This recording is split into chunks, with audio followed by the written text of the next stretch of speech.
We all have amazing gifts to offer to each other, and learning how to bridge those gaps between Indigenous ways of knowing and non-Indigenous ways of knowing is one of the ways in which we're able to actually then have successful research projects, successful programs, successful education, successful health, or whatever the area is we work in specifically.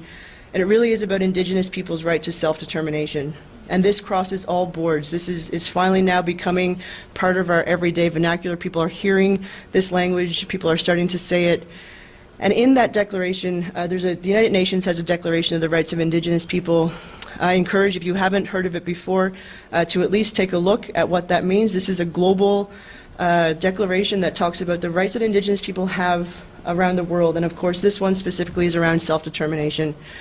And that self-determination has to include research. It has to include what's being done in our communities, what information is being extracted from our communities, what benefits are coming back, if any, to our communities. Why are researchers, or why are communities saying no to researchers when the researcher offers nothing back?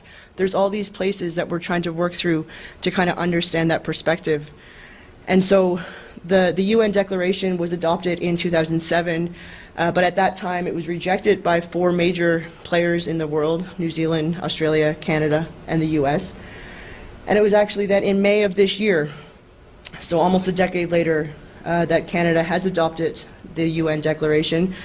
But as tends to happen often, it was only about 6 weeks after that our Justice Minister told us it wasn't workable within the Canadian context, within our current legal system.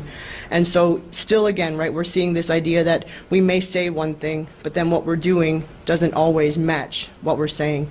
And then for just a moment, back to 1996, we were also hearing a lot of this same language. When we heard about the Royal Commission on Aboriginal Peoples, it was many years, many resources, many people, a lot of energy went into creating this commission.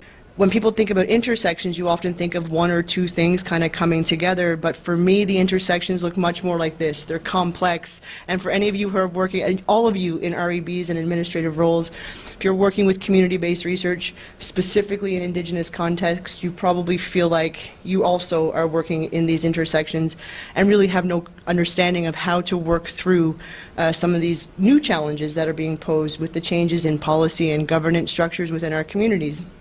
Around research ethics then, of course, as you all know, the history of the TCPS and starting in 1998 and coming through.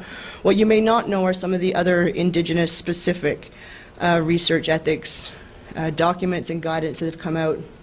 Some of the major ones I'll talk a bit about is OCAP, which is Ownership, Control, Access, and Possession. Just for curiosity, who's heard of that before? Next time, all the hands go.